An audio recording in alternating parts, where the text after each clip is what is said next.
Hi everybody. I'm really blown away with the amount of people here. You're young adults, that's awesome. You all gave over your Sunday evening to come and hear us. I'm very happy, really happy. And I want you to know that you're not going to regret this evening. After hearing what we have to share with you, you're going to be very, very glad that we were here today and we shared our history with you, what we have gone through in life.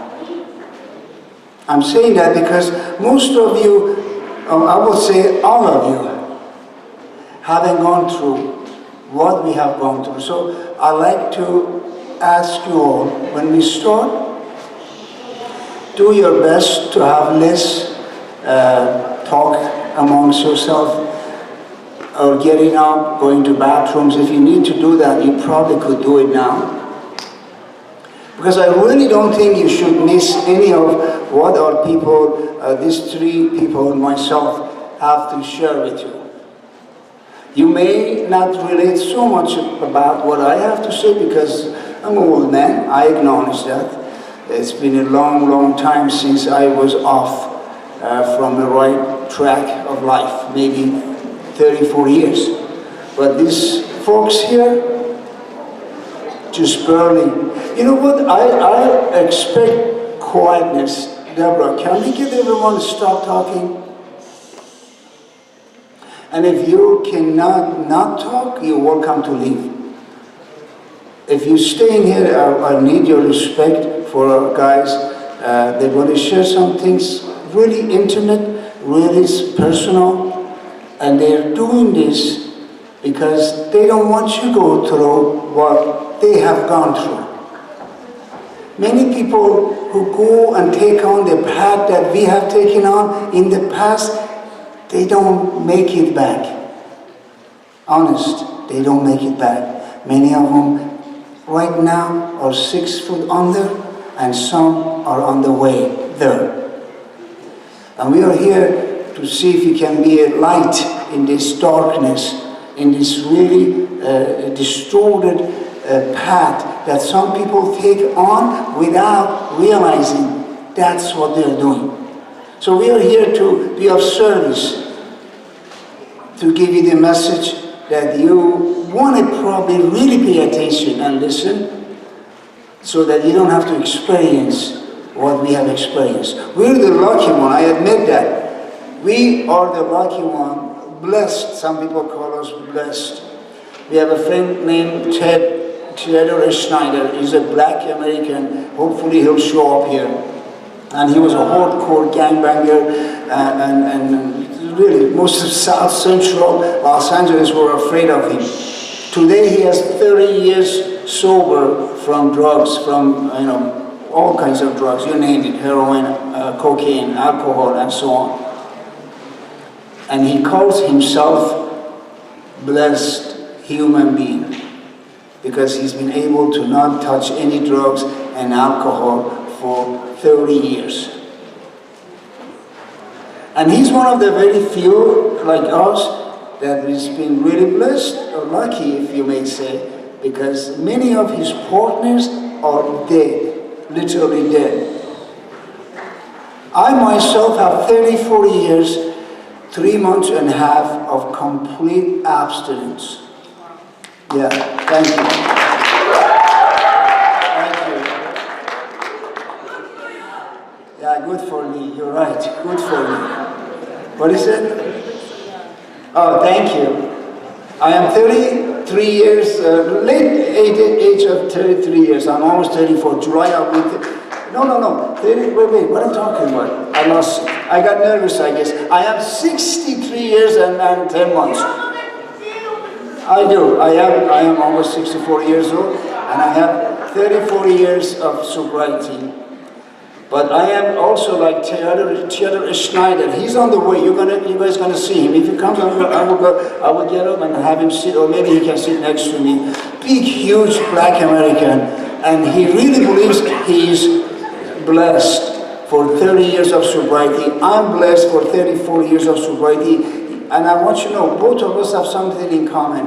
None of our using bodies are alive. One of my using bodies are alive. Some of you may know him. I'm not going to mention his name. He's a very popular guy. But none of our using bodies are alive. Every one of them are dead. 6 foot under. And we are here again to do our best by sharing part of our really personal stories with you so that you will not take on the same path. And if you have, probably get out of it. Get back being a decent young adults that I can see, or young kids. Some of you are young kids, some of you are young adults. I really hope to God that you will pay attention to everything we share, and then if there is time, we're going to take some questions too. Before I pass the microphone to our friends, I want you to know that at your age, I didn't think I was going to be a hardcore heroin addict later on. I didn't think I am. And I was just doing hashish, which these days they do marijuana. Very similar, identical drugs, marijuana, hash. And I thought that's all I'm going to be doing, and only for a short amount of time. Needless to say, at age 29, when I stopped using, I didn't have any more vein left. No vein in my arm, no vein on my legs. I had gone to my neck to slam heroin. Don't want to scare you, but the reason I'm bringing up to the all the way where I ended up is because that's the path anyone go. If you get the disease of addiction, and nobody gets up when they say that I want to be hardcore heroin addict. I want to not have any more vein left in me. I want to be dealing drugs. None of us ever said that. In fact, like I said, we thought we're going to be different. We're just going to smoke a little bit here and there. I don't know if any of you do smoke marijuana. I hope if you are, you pay more attention to what we have to say, because it may not just be that. After a while, you find yourself doing different stuff that like we did, and God knows if you are not going to go all the way down to where some of us end up. Jail, yes, 7 times been in jail. Thank God, never went to state prison. That's a bad one. One of us have gone to state prison. He will share with you what it's like to be there. My longest term of doing time in jail was 4 months. But if you get sentenced over a year or so, you can end up in a state prison, and you don't want to go there. I'm very grateful that today I have this amount of sobriety and clean time. I have some hair on my shoulder, and I am okay with the hepatitis C that I got because of using dirty needle, and it didn't kill me, where hepatitis C killed some of my friends. And I have a daughter around your age. She's 21 years old, Daniela, and thank God that she didn't take on the path I went on during my time. I'm very grateful that my daughter doesn't do drugs. And I look at all of you like really my family. We're Iranian.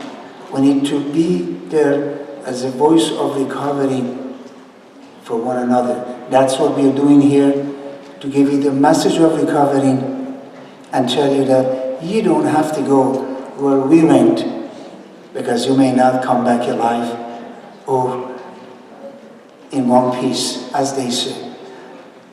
Some of my friends got HIV, which later on turned into AIDS, and they are gone.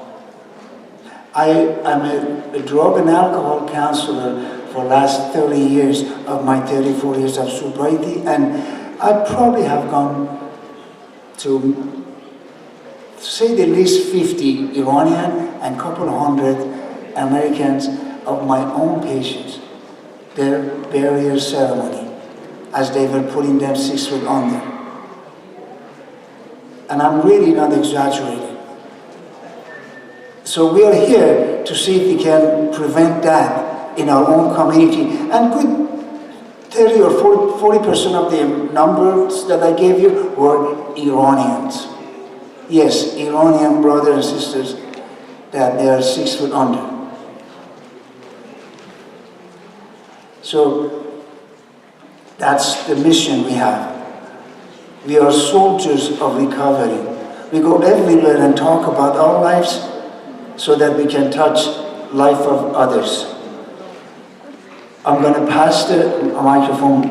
I don't know which one you guys want to go first. They all say, give it to the other. Oh, ladies are first, right? Okay, we give the most brave one here. Please give it up for Shabna.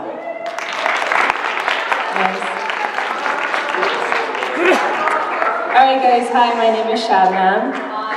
Hi. I'm 27 years old and I'm very honored to be here talking to you guys today. You know, I look at everyone here and you guys are so young and you have so much life ahead of you, and I'm truly jealous because I would do anything if I could go back and be your age and make smarter choices. Growing up, I grew up in a very good house with, you know, a Persian family. My dad wasn't very expressive in the house. He would suppress a lot, and my mom was like the codependent enabler, so she would give me money and she would give me all the best things I ever needed. However, I never wanted to be home. I hated being home, and every time I found myself in a relationship, my dad was not even supportive of, you know, the partner or the person I would choose. So I would always want to escape. And at the age of 18, I found myself drinking, sneaking out the house whenever my parents were asleep, and just partying. All I wanted to do was party. And I thought that would be it, maybe just drinking and then maybe just try some weed. At age 21, I tried smoking weed for the first time with my cousin and friends. Didn't think anything of it, it was whatever, cool. Did it again like a month later, you know, just balanced it out. Like I would go to school and try to keep it all together, which actually went well for the first couple of years, let's say. Then I got into a really unhealthy relationship, a very toxic relationship, and that didn't go well. My ex-boyfriend was a drug user, and more hardcore drugs, as Siamak was mentioning. And I was a very codependent girlfriend, so whatever my boyfriend would do, I would do it too. If he was using hardcore drugs, I was using hardcore drugs. If he was stealing, I was stealing. If he was, you know, took me to a lot of bad places, and I got to experience a lot of bad, harmful things, got to see a lot of bad things, a lot of situations where there was guns and police and gangs and things that a girl shouldn't really need to see. I mean, anyone really shouldn't need to see. Soon enough, my parents started kind of kicking me out. They weren't supportive of my relationship, obviously. And I was actually a grad school student. I already got my bachelor's in psychology, and I was studying to get my master's in marriage family therapy in psychology. And I was managing to do all of that. I had the boyfriend, I had the drugs, and I was still going to school. But before I knew it, I kind of started losing everything. I never thought I would even be doing drugs the way I was doing. I always thought it's just going to be occasional and parties and this and that, and pretty much started losing myself. And losing myself meant doing whatever it takes to get high and stay high. And that's really unfortunate because I never thought I would say that.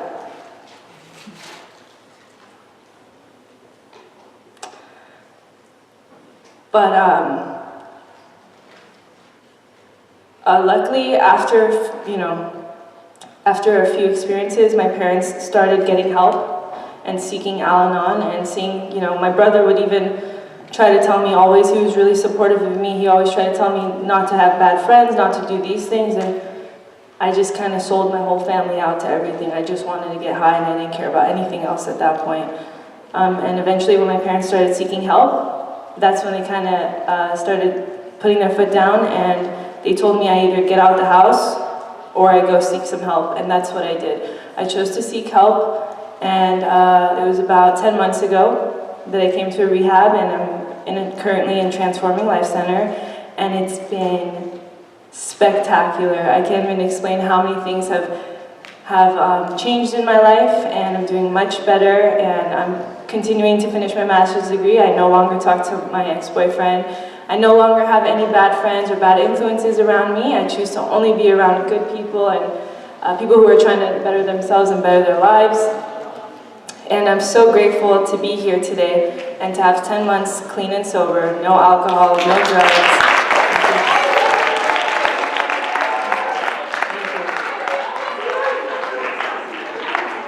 And so I'm here to tell you guys that, just make good decisions. If you ever find yourself around a bad crowd or giving into influence of girlfriends or guys or whatever it is, just seek help and just talk to someone and get yourself out of that situation before it's too late. And you definitely have a good life ahead of you, so take advantage of that while you can. Thank you.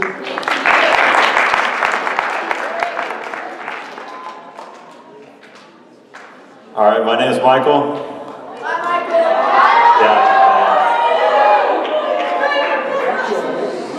Yeah, thanks for I'm doing good. Thanks for the warm welcomes. Yeah, I started pretty young. I started drinking when I was 13 or 14. I remember I'd go to my parents' liquor cabinet and get the liquor, and I'd fill it back up with water. And pretty soon they caught on. And I started young too. And I never really got into hard drugs. I just always I started to smoke weed. And I wanted to hang around with the cool kids, so I was doing that. I joined the football team. I had a lot of friends, and I felt like they always wanted to be around me. And I realized today that I was down the wrong path at an early age. And all those friends, a lot of them, they didn't make it. I graduated high school in 2011, and I had 14 deaths in my graduating class. And a lot of my friends, they're not here, and it's because of the decisions that we made. And I see a lot of young people here, and you can turn it around. It's not really cool to be cool. They say the hardest thing about being a cool kid in high school is being a loser the rest of your life. So it's good to make a change. And I remember I would sit, in these rooms in high school and be like, I'm not nothing like these people, but it could always change. And I was always attracted to, when I was a freshman, I'd hang out with the seniors, and I thought that was cool. I wanted to hang out with people that were older than me, and hang out in a different part of the city, and I'd walk like them, I'd talk like them, I wanted to be like them, and eventually I was them. And it just brought a lot of hardship to my friends and my family. But today I'm 24 years old. I checked myself into the Transforming Life Center, and I'm coming up on 90 days sober.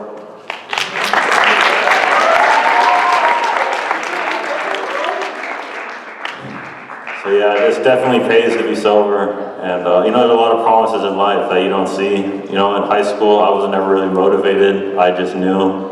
I never did the SAT or ACT. I just knew I would go to community college, and I realize now that if I was drug free, I could have gone a lot further in life.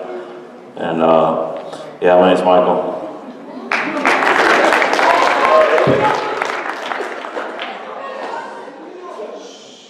Hey, what's up, guys? My name is Shahab. I didn't even know I was gonna do this till like an hour ago. Siamak got me real good. Ooh. All right. I don't know if all of you guys are gonna relate to what I'm about to tell you, but if I could just get one of you guys to relate to my story, and if I could save you guys from going through what I went through, I've done my job. I'll make this short and sweet. Just to give you a little bit background about me, I was born and raised in Iran. I moved here when I was 16 years old. So I started 8th grade over here, and then I went to high school. And yeah, I was part of the cool crowd. I had to always be with the cool kids, with the jocks. I was playing soccer, football, tennis. I was part of all of that. I got my first taste of alcohol and weed when I was 16 years old, and it was over after that. I've had to get drunk all the time. I had to get drunk. I had to smoke weed to just go to classes and be able to get by. And as a result of that, I remember I had 68 absences by my senior year, and my principal called my parents and they were like, this kid cannot come to this high school anymore. So they've kicked me out. They sent me to continuation school. And I remember I was devastated because all my friends were about to graduate and I was the only one that had to go to a continuation school, and I couldn't graduate and go to prom and spend time with my friends that I went to high school with, and that really hurt my feelings. Yeah, it was from there that I started doing actually other things. I was going to raves. I don't know if any of you guys go to raves, because when I was going to raves, I started seeing kids at your age.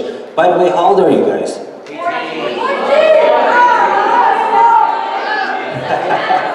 20. Alright. Yeah, pretty young. So I remember last time I went to this rave, you guys probably know about it, it's ECC, it was actually right here in LA, and I started seeing a bunch of kids from your age starting to do ecstasy and doing a bunch of other things, and I was like, wow, things have changed. What's up? Alright. So, yeah, I was doing that all the way from high school till I was 22 years old, and I remember one time we were partying at one of my friend's house, and like I've told you guys, I've started doing weed, alcohol, and ecstasy, and from there it led to other things. And I remember one night we're hanging out at one of my buddy's house, and I've left to go get more of what I wanted to get, and I remember I was getting pulled over by Santa Ana police, and that was the first time I got arrested because I was under the influence, and they gave me a DUI, and they also went through my phone and saw my text messages, and they found a bunch of drugs in the car. So as a result of that, I ended up going to jail for 6 months at the time, and I was 22. I did my time. It was really embarrassing because I come from a good family. My parents never been in any kind of trouble, so that was really, really embarrassing to me. But that wasn't a learning lesson for me. I've got out and I've started doing the same thing, and it got to a point that my mom wasn't talking to me anymore, and at that time, my mom was like, either you're gonna get help, you're gonna go to a treatment center and stop doing what you're gonna do, or I'm not gonna ever talk to you anymore, and you're not welcome to come over here, you're not gonna be around your sister, and if you ever come around my house, I'm gonna call the police on you. And that was really sad for me. So this is the first time that I've met this man right here. And I'll be honest with you guys, I hated this guy. Because I was like, oh, this man's not gonna tell me what to do. I'm gonna do what I'm gonna do, and I'm gonna have my fun. But you know what? I'll just do this for a little bit. I'm gonna get a legit job. I'm gonna make my parents trust me, and that's about it. So, and that's what I did. I just went to the program to make my mom happy, and as soon as I got a job, I stayed there for 3 months. I didn't work a program. Whatever this guy was telling me to do, I didn't listen to him. And I remember at that time, he was sitting me down in a one-on-one therapy session and telling me, hey, you know what, Shao, don't look at yourself that you're good at sports, you like working out and doing this and that. I'm telling you right now, it started with alcohol and weed, and yeah, you went to Vegas, couple of raves, and you did a little bit of ecstasy over here and there. I promise you, if you don't stop it right now, it's gonna lead to other things. And I was like, who is this guy telling me all these things? And I'm not gonna do anything like that. I'm just gonna drink and smoke my weed when I want to, and that's about it. And yeah, I've left this program, and I've actually managed to stay sober for 1.5 years. But no. It was just to keep everybody off my back. Trust me, it gets better. I'll tell you guys this. And I've actually got my job with LA Fitness at the time, and I became a personal trainer. I've started getting into fitness modeling and competing. It was in 2013, I remember in men's physique division, I placed 8th in the United States, and that was just a result of me staying sober for 1.5 years. But just because I haven't had a good background in my sobriety and I was just doing to keep other people happy, I remember at the time I was going through some problems, and I was fighting back and forth with my girlfriend, and just one of these guys that I've met, I don't remember exactly who it was, but that's not the point. He offered me some painkiller pills, and I took it at the time not thinking it was a big deal.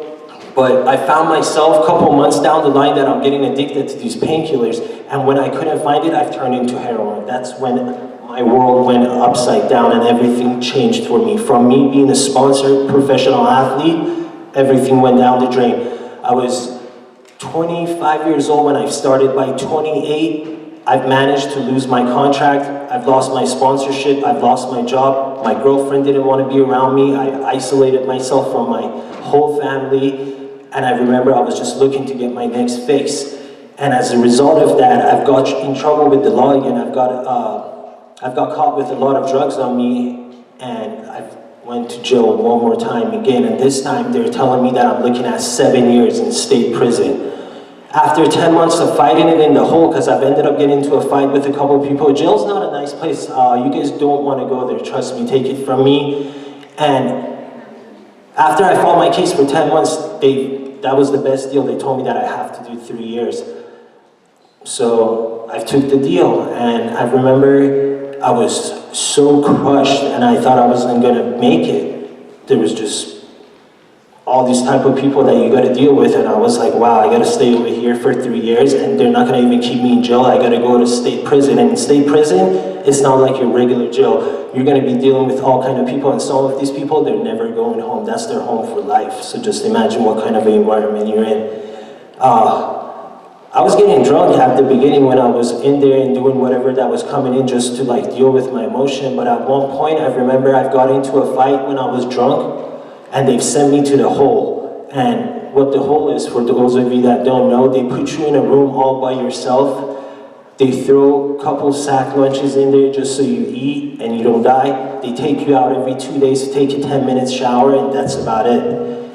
And that's where it was that everything hit me. I was like, all right, none of my friends have wrote to me. It's been almost a year. I've got nobody, and I don't want to live like this anymore. So I've decided that I was going to change my life, and I wasn't going to use or drink or do anything anymore. And once I get out, I'm going to get the help that I should have get in first place. Believe it or not, I've made it. I didn't thought I was going to make it. I've just did 3 years. I got 2 months ago, and even though I've been sober for a little bit over 16 months now, I've turned myself into this guy right here, and he's saved my life. He's given me another chance at life. I'm actually happy today. My parents trust me. They want to be in my life. I have manageable relationships, and I got friends that they're really my friends. But my whole point to this, I know maybe some of you guys cannot relate because you haven't been to that place yet. I've started when I was exactly you guys' age, and if I could go back, like Shatman was saying, I wouldn't do any of those things. So I just hope you guys could learn by other people's mistake and not have to go through all the things that I went through. Thank you for letting me share.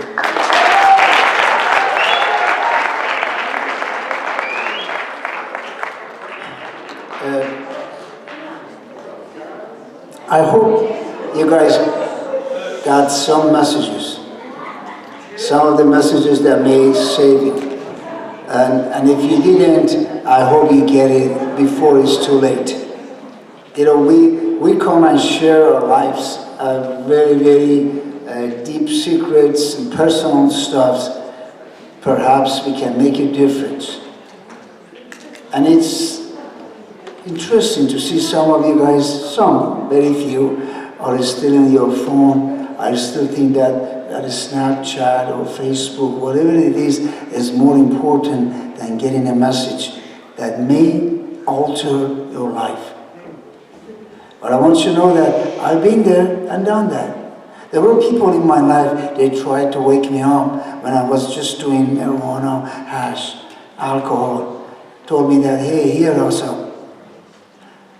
But, well, you know, we are powerless.